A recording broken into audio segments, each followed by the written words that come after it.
Hi అండి, మరిన్ని useful టిప్స్తోనైతే ఈ వీడియోని చూస్తున్నాను. వీడియోని స్కిప్ చేయకుండా ఎండ్ వరకు చూడండి. వీడియో చూసిన ప్రతి ఒక్కరు కూడా లైక్ చేసి సబ్స్క్రైబ్ చేయడం మాత్రం మర్చిపోకండి. మీరు లైక్ చేసి సబ్స్క్రైబ్ చేయడం వల్ల ఇంకొంతమందికి ఈ వీడియో అనేది రీచ్ అవుతుంది. ఇలాంటి మంచి మంచి టిప్స్ అనేది వాళ్ళ డైలీ లైఫ్లో కూడా యూస్ చేసుకుంటారు. మన ఫస్ట్ టిప్ వచ్చేసరికి ప్రతి ఒక్కరి ఇంట్లో కూడా కామన్గా ఈ కోకోనట్ ఆయిల్ అయితే వాడతారు. అంటే మన హెయిర్కి రాసుకోవడానికి అయితే కంపల్సరీ వాడతాం కదా. దీన్ని ఏంటి అంటే మనం ఆయిల్ పెట్టుకున్న ప్రతిసారి పక్క నుండి అయితే కొంచెం కారుతుంది. సో మనం ఈ బాక్స్ని తీసుకెళ్ళి ఈ డబ్బాని తీసుకెళ్ళి ఎక్కడైనా పెట్టామనుకోండి, అక్కడంతా కూడా జిడ్డు పట్టేస్తుంది. ఫ్లోర్ పైన కానీ టేబుల్ పైన కానీ.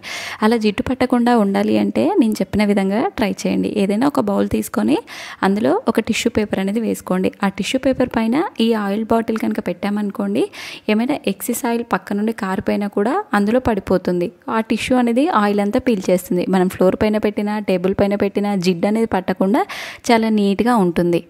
ఇలాంటి చిన్న చిన్న జాగ్రత్తలు తీసుకున్నాం అనుకోండి, మన ఇల్లు, మన ఫ్లోరు, నార్మల్గా మనం యూస్ చేసే ఏదైనా ఇంట్లో టేబుల్స్, ఫర్నిచర్స్ అనేది చాలా నీట్గా ఉంటాయి. మన నెక్స్ట్ టిప్ అండి, సెకండ్ టిప్.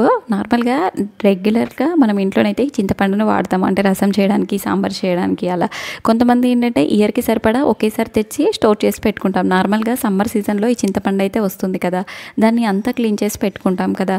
ఫస్ట్ ఏంటంటే మనం చింతపండు తేగానే ఒక రోజు మొత్తం ఎండలో ఆరబెట్టుకోవాలి. తర్వాత ఒక బాక్స్ తీసుకొని అందులో నీట్గా ఒక టిష్యూ పేపర్ అనేది వేసుకోవాలి. ఆ టిష్యూ పేపర్ వేసిన తర్వాత దానిపైన కొంచెం సాల్ట్ అనేది వేసుకోవాలి. మన గల్లుప్పు అంటే రా సాల్ట్ ఉంటుంది కదా, ఆ సాల్ట్ అనేది వేసుకోవాలి. అలాగే కొన్ని లవంగాలు కూడా వేసుకోవాలి. ఇవి రెండు వేసిన తర్వాత దానిపైన చింతపండును అనేది పెట్టి గట్టిగా మూత పెట్టాలి. ఇలా పెట్టడం వల్ల చింతపండు అలాగే మనకు ఉప్పు, ఈ లవంగాల ఘాటు వల్ల మనకి అందులో పురుగు అనేది పట్టదు. సంవత్సరం మొత్తం కూడా మనం ఎప్పుడు కావాలన్నా అప్పుడు తీసి డైరెక్ట్గా వాడుకోవచ్చు. మన ఫ్రిడ్జ్ లేని వాళ్ళు డైరెక్ట్గా ఇలా బాక్స్లో పెట్టి కనుక స్టోర్ చేసుకున్నాం అనుకోండి, మనకి 1 year వరకు ఫ్రెష్గా ఉంటుంది. పురుగు పట్టడం, కలర్ చేంజ్ అవ్వడం అలా అయితే ఏమి ఉండదు. ఫ్రిడ్జ్లో స్టోర్ చేయకపోయినా పర్లేదు. ఇలా బాక్స్లో పెట్టి గాలి తగలకుండా గట్టిగా మూత పెట్టిన చింతపండు అనేది 1 year వరకు ఫ్రెష్గా ఉంటుంది. మన నెక్స్ట్ టిప్, థర్డ్ టిప్ అండి. మనం ఇంట్లోనైతే రెగ్యులర్గా ఇలాంటి క్లచెస్ అయితే వాడుతూ ఉంటాం కదా. మన హెయిర్కి హెడ్ బాత్ చేసినప్పుడు కానీ నార్మల్గా కానీ ఇలా క్లచెస్ అనేది పెట్టుకుంటాం కదా. ఇలా క్లచెస్కి వెనక సైడ్ వచ్చే పిన్స్ అనేది తొందరగా విరిగిపోతాయి.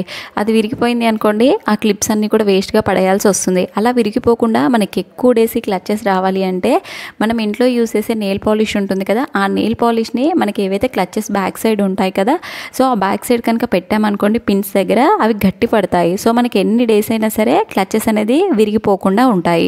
ఇలా వీడియోలో చూపించినట్టుగా నెయిల్ పాలిష్ అనేది అప్లై చేయాలి. తర్వాత ఒక 5 minutes అనేది ఆరబెట్టుకోవాలి. ఇలా ఆరిపోయిన తర్వాత మనం బాక్స్లో వేసి కనుక మూత పెట్టుకున్నాం అనుకోండి, మనం ఎప్పుడు కావాలి అంటే అప్పుడు ఈ క్లచెస్ అనేది వాడుకోవచ్చు. మనకి చాలా రోజుల వరకు ఎన్నిసార్లు వాడినా కూడా ఈ క్లచెస్ అనేది విరగవు, చాలా మంచిగా ఉంటాయి. ఐ హోప్ నేను చెప్పిన టిప్స్ అన్నీ కూడా నచ్చాయని అనుకుంటున్నాను. మీకు ఏ టిప్ నచ్చిందో కామెంట్ చేయడం మాత్రం మర్చిపోకండి. వీడియో చూసిన ప్రతి ఒక్కరు కూడా లైక్ చేయడం మాత్రం మర్చిపోకండి.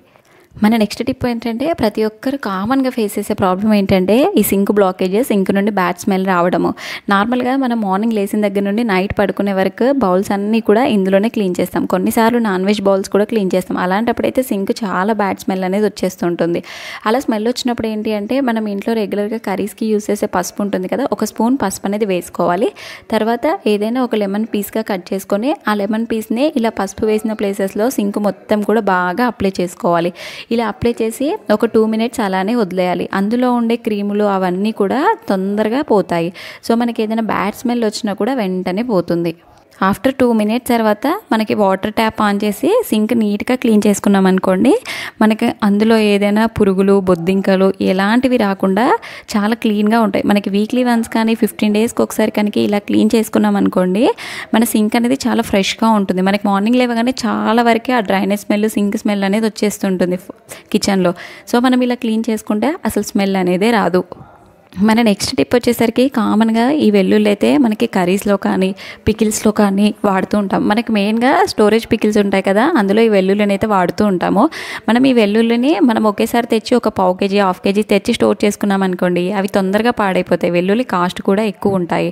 సో అలా తొందరగా పాడవకుండా ఉండాలి అంటే ఏదైనా ఒక ఎంటీ బాక్స్ తీసుకొని అందులో కొంచెం గోధుమ పిండి అనేది చల్లుకోవాలి. తర్వాత ఆ గోధుమ పిండి పైన ఈ వెల్లుల్లి ఏదైతే ఉంటుందిగా ఆ వెల్లుల్లి అన్నీ పెట్టుకోవాలి. వెల్లుల్లి పెట్టిన తర్వాత దానిపైన మళ్ళీ కొంచెం గోధుమ పిండి అనేది చల్లుకోవాలి.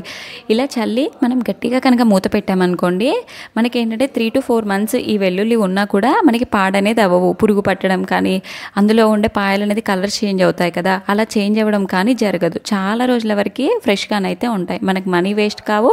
అలాగే మనం తెచ్చుకున్న వెల్లుల్లి కూడా ఎక్కువ రోజులు అనేది వాడుకోవచ్చు. ఇలా చిన్న చిన్న టిప్స్ అనేది యూజ్ చేసుకున్నాం అనుకోండి, మనకి టైం సేవ్ అవుతుంది, మనీ వేస్ట్ అవ్వదు.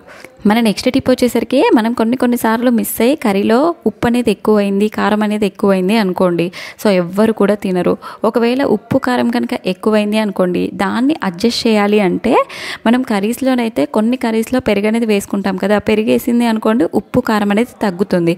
ఒకవేళ అన్ని కర్రీస్లో పెరుగు అనేది వేయలేము కదా, కొన్ని ఫ్రై కర్రీస్ ఉంటాయి కదా, అందులో ఈ పొటాటోని చిన్న చిన్న పీసెస్గా కట్ చేసి వేసామనుకోండి, అందులో ఉప్పు కానీ కారం కానీ అది మొత్తం కూడా పీల్చేస్తుంది. కర్రీ అనేది నార్మల్ స్టేజ్కి వచ్చేస్తుంది. మన నెక్స్ట్ టిప్ అండి, నార్మల్గా మనం పెన్స్ అయితే వాడుతూ ఉంటాం కదా, పెన్స్ అనేది వన్స్ వాడిన తర్వాత ఆ క్యాప్స్ వేస్ట్ అనేది డస్ట్బిన్లో పడేస్తూ ఉంటాము. అలా పడేయకుండా నేను చూపించిన విధంగా ట్రై చేయండి. ఈ క్యాప్స్ వల్లనైతే చాలా యూజెస్ అనేది ఉన్నాయి. మనం ఇంట్లో రెగ్యులర్గా బట్టలను అయితే వాష్ చేస్తాం కదా, కొన్నిసార్లు బెడ్షీట్స్ ఎక్కువ బట్టలు అయితే వాష్ చేస్తుంటాం. మన దగ్గర కొన్ని క్లిప్స్ ఉన్నాయి అనుకోండి, మనము బిల్డింగ్ పైన బట్టలు ఆరేసినప్పుడు క్లిప్స్ పెట్టకుండా బట్టలు అనేది ఎక్కడికో పోతాయి.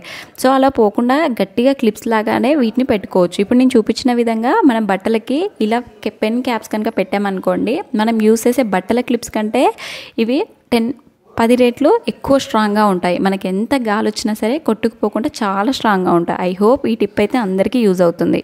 మన నెక్స్ట్ టిప్ అండి, మనం ఇంట్లోనైతే ఇలాంటి వుడ్ ఐటమ్స్ అయితే వాడుతూ ఉంటాము. అంటే పూరీల కోల కానీ, అలాగే మనకు చపాతీ కర్ర కానీ ఇలా తిప్పడానికి వాడుతూ ఉంటాం కదా. ఇవి మనం ఎక్కువ డేస్ కనుక వాడామనుకోండి, అవి తొందరగా క్రాక్ వచ్చేస్తాయి. కొన్నిసార్లు అందులో ఫంగస్ అనేది కూడా చేరుతుంది. మనము దానితోటి ఏదైనా చేసుకున్నా కూడా మనకి ఇన్ఫెక్షన్స్ అనేది వస్తాయి.